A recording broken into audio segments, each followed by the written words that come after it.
Ассалаумағалейкум. Ой түркінің көрермендері, армысыздар, барлықтарыңызға түн тыныштығын сыйлағай. Бүгін 6 мамыр сәрсенбі, тақырып тағы да Украина-Ресей соғысы хақында. 5 мамыр күні Запорожьеде Ресейдің әуе шабуылы салдарынан 12 адам қаза тауып, 50-ге жуық адам жараланды.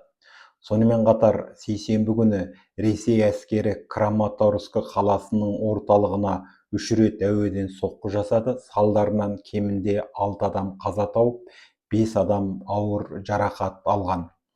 Олар қаланың дәл орталығына адамдарға шабуыл жасады деп жазды Украина президенті Зеленский Краматорскдегі жағдай туралы. 5 мамыр күні Ресей күштерінің шабуылы салдарынан Днепр қаласында кемінде 4 адам қаза тапқаны хабарланған болатын. Осылайша Украинада кейінгі 48 сағат ішінде Ресей күштері әуеден жасаған шабуылдардан шамамен 20-дан астам бейбіт тұрғын қаза тапқан. Бұған дейін Ресей президенті Путин 8-9 мамыр күндері атысты уақытша тоқтату жөнінде шешім қабылдағанын хабарлаған еді. Ал Зеленский Украина 6 мамырдан бастап тыныштық режимін жариялайтынын, бірақ Ресейдің әрекетіне сай жауап болатынын мәлімдеген. Жалпы қазірге дейін Ресей билігі сейсенбідегі шабуылдар жайлы әлі ешқандай түсініктеме берген жоқ.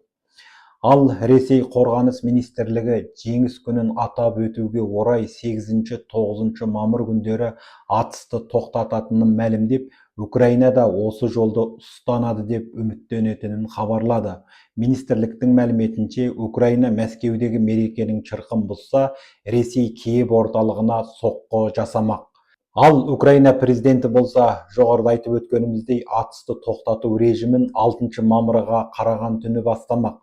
Бұл туралы Украина президенті Зеленский өзінің әлеуметтік желідегі парақшасында да хабарлады. Оның сөзінше, Киев Мәскеуден жеңіс күнін атап өтуге орай атысты тоқтату туралы ұсыныс алмаған.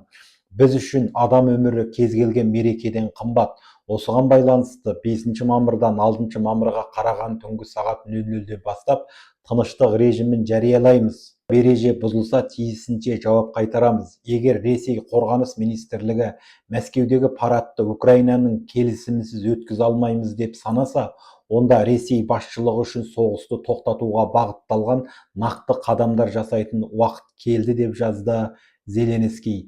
Мұның алдында Зеленский Арменияда сапарда жүрген кезінде Мәскеудегі парад форматының өзгеру жайлы пікір білдіріп, парад кезінде Украин дрондары жетуі мүмкін екенін айтқан еді. Жалпы биыл Мәскеудегі парад айрықша форматта өткелі тұр, яғни тарихта тұңғыш рет әскери техниканың қатысуынсыз өтпекші. Сонымен қатар Ресейдің көптеген аумақтарында әскери парад өтпейтіні қазірге дейін хабарланып үлгірді. Бұның басты себебі Украина дрондарының үздіксіз шабуыл жасауы, яғни олардың ауыр жарылғыш заттарды алып ұшып Мәскеудің түбіне дейін барғаны себеп болды. Осыған дейін, яғни 29 сәуір күні ақш президенті Дональд Трамп Ресей президенті Путинмен телефон арқылы сөйлескеннен кейін Путиннің жеңіс күнін тойлау кезінде атысты тоқтатуды ұсынғанын айтып, мұны қолдайтынын білдірген болатын. Ал бүгін Ресей президентінің баспасөз хатшысы Дмитрий Песков 9 мамыр күні атысты тоқтату Путиннің жеке дара шешімі екенін, оған Киевтің мақұлдауы қажет емес екенін айтып, тағы да мәлімдеме жасады. Бірақ бүгін, яғни 6 мамыр күні Ресей күштері Украинаның Суми облысындағы балабақшаға соққы жасады деген ақпарат тарады. Соққыдан қанша адамның қаза тапқаны белгісіз. Осыдан кейін Украина президенті Зеленский Ресей бейбіт бітімді бұзды, ұрысты тоқтата тұру режимін сақтамады. Жақында ол лайықты жазасын алады деп мәлімдеді. Ал Украина қорғаныс министрлігі болса, Украина 9 мамырда бітімгершілік режимін сақтамайды деп мәлімдеме жасады. Ресейліктер тыныштық режимін бұзып, Украинаға аяусыз шабуылдар жасады. Агрессердің бұл әрекеттері Путин жариялаған 9 мамырдағы бітімгершіліктің күлін көкке ұшырды делінді хабарламасында. Осыдан кейін Ресей сыртқы істер министрлігі де мәлімдеме жасап, Ресей Украинамен келіссөзге дайын деп мәлімдеді.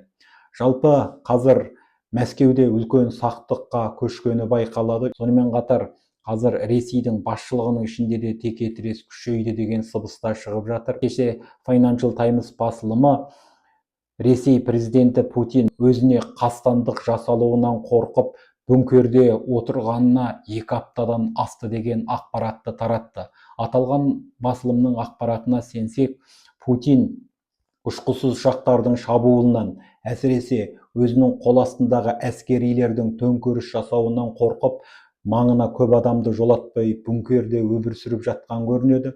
Сонымен қатар сақтықты күшейтіп, өзінің аспаздарының, фотографтарының да үйіне дейін камера орнатып, олардың автобуспен жүруіне тыйым салған және олардың басқан тұрғандарына қатысты аңдуда күшейген.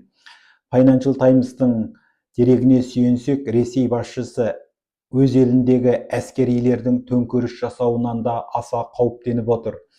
Аталған басылым бұл қауіпке байланысты Шойгу Ресей президенті Путиннің басты қарсыласы болуы мүмкін деп болжайды. Яғни Шойгу қазір Ресейдегі ең ықпалды адамдардың бірі, ол әскери төңкеріс жасап Путинге қастандық жасауы мүмкін. Оның үстіне Украина дрондары Мәскеуге дейін ұшып барып жатқан сәтте Путинге қарсы күштер өздері Мәскеу жерінен дрон ұшырып Путинге қастандық жасау арқылы оның пәлесін Украинаға жабуы да мүмкін деген ықтималдықты да емексітіп айта кетеді. Әрине, Украинада қарап жатқан жоқ. Кешелі бері Ресейдің бақылауындағы Қырым түбегіне, сонымен қатар сонау Ресейдің бір бөлігі саналатын Чувашия республикасындағы өңірлерге де соққылар жасап жатыр. Кейбір деректерге қарағанда, Украина дрондарын қағып түсіру сәтінде Ресей Ми-8 тікұшағынан айырылғаны хабарланды. Экипаж қаза тапқан. Ақпарат көздері Украина дрондарын жою сәтінде тікұшақтың құлағанын жарыса жазып жатыр.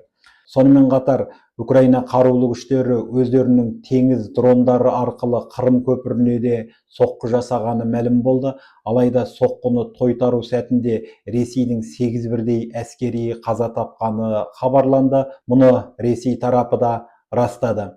Ал кешетінде Украина Жанкойдағы кешенге тағы да соққы жасады. 5 адам қаза тауып, ондаған адам жарақат алды деген ақпаратта тарап жатыр. Тағы бір айта кететін маңызды жаңалық, Венгрия Украинаға қаржысын қайтарып берді. Бұл туралы Зеленский мәлімдеді. Наурызда Орбанның бұйрығы бойынша Аустриядан Украинаға келе жатқан инкассаторларды Венгрия аумағында арнайы жасақ тоқтатқан. Көліктерде 40 миллион доллар, 35 миллион еуро және 9 келі алтын бар еді.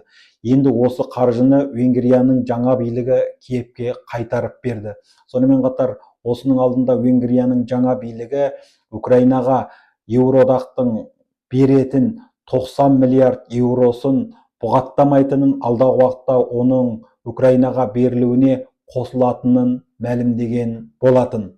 Қазірше айтарымыз осы. Ықыластарыңызға рахмет. Келесі кездескенше сау саламат болыңыздар. Еліміз аман, жұртымыз тыныш болсын.